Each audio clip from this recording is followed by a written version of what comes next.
Saxonburg is located in southeastern Butler County, about 30 miles northeast of Pittsburgh.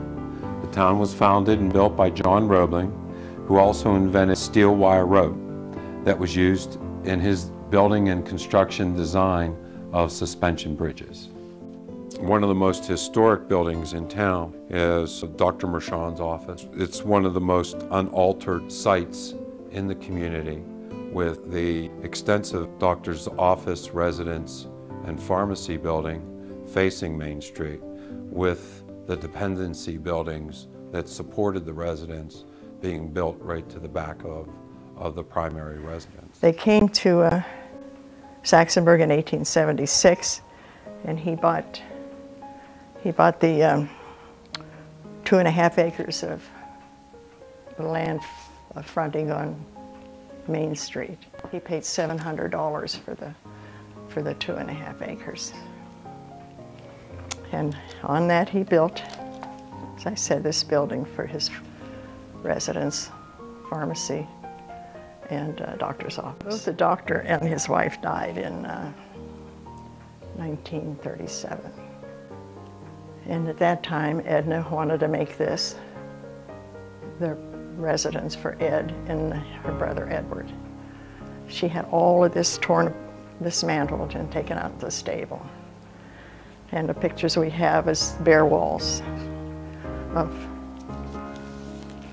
all the fixtures were gone. But when he married, all of her dreams went with him. She became a recluse and lived here for the next 40 years without doing much maintenance. So the building, the building became rather neglected, and it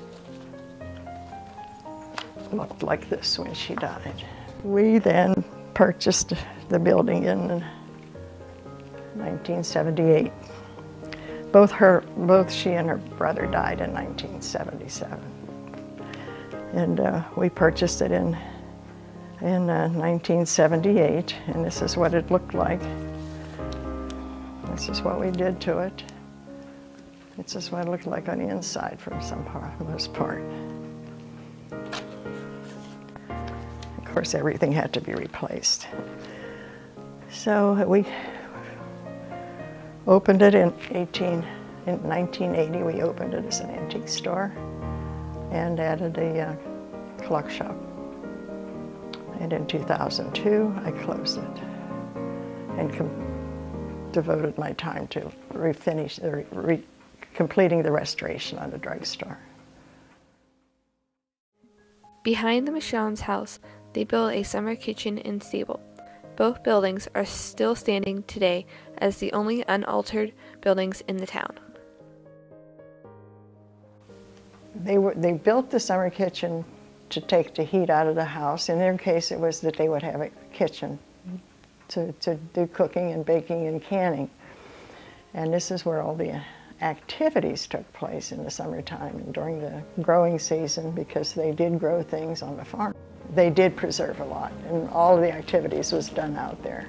It was not only more comfortable to be out where instead of heating up the house, and it was a safety factor too, because it kept the fire out of the fire away from the main structure. The stable is quite a charming building. It has a solid second floor, solid first floor, and the stanchions are still there where the cattle were. And the lower addition was put on later, and of course it had a dirt floor, and this was used for cattle. The upper part was used for the carriage, and after they gave up on using it for cattle, but it had multi-purpose use. It has great potential, and it is losing ground. If we don't do something with it, we're going to be losing. It's going to depreciate more and more.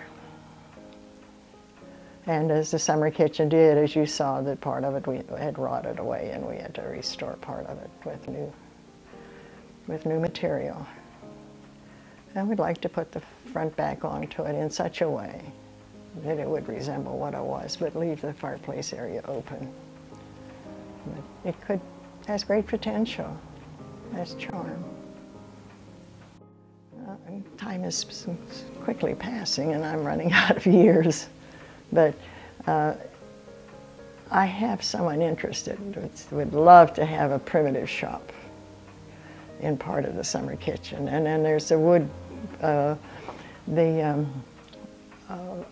wood part where they kept the wood for burning, and that would make a nice little wood shop. I dream all these things, you know. But we would like to use, that's why we overshot it, to preserve it and also be able to have access to it all weather.